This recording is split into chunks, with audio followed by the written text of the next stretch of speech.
আপনার দোকানে কি হয়েছিল খালা ঘটনাটি?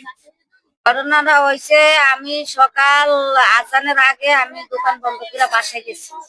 কিন্তু আমি চারিদিক দিয়া পর্দা দিয়া আমি ডাইকা থুয়া গেছি, আমার সিগারেট টিগারেট সব আমি বাজাইয়া থুয়া গেছি। এর আগের দিন আমি 16,000 টাকা সিগারেট রাখছি, পরে আবার 15,000 টাকা সিগারেট আনছি।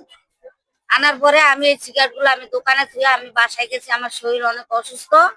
আমি বাসায় গেছি, বাসার তো আমি ধরেন মোটামুটি 4টা বাজে আইছি।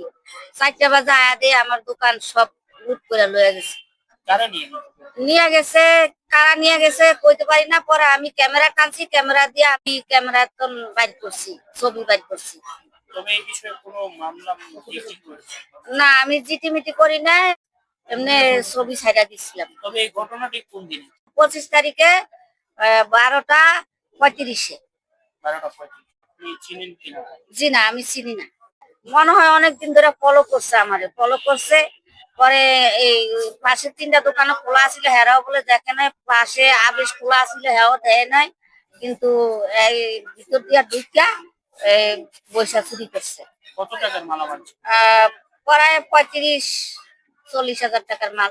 সবকিছু দামি সিগারেট, সব দামি সিগারেট নিছে।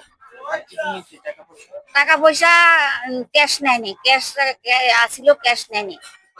টাকা থাকা অবস্থায় হ্যাঁ মনে অনেকদিন ধরে ফলো করছে, দেখছে আমি কেমনে কি রাখি না রাখি, কেমনে ধুয়া যাই। হ্যাঁ ফলো করছি। সকাল 4:30টার দিকে বাসায় গেছি, আইছি আমি 4টা বাজে।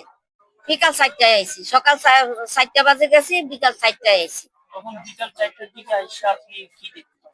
আমি ভিতরে ঢুকে দিয়ে আমার নিচে এক প্যাকেট সিগারেট পরা। পরে আমি বললাম, দেখলাম যে আমার সিগারেট কেন পরা, আমি তো ভালো করে ঢাইকা টিকে দিয়ে গেছি। তখন সিগারেট পরা দেখছি, তখন আমি ক্যাশ খুলে দিয়ে আমার কোনো বাক্স খুলে দিয়ে আমার কোনো সিগারেট নাই, আমার সব দামি সিগারেট হয়ে গেছে। আমি অনেক ধার কর্জ কইরা আমি লোন উঠাইছি, লোন উঠায় এরপর আমি এই সিগারেট গুলা কিনছি।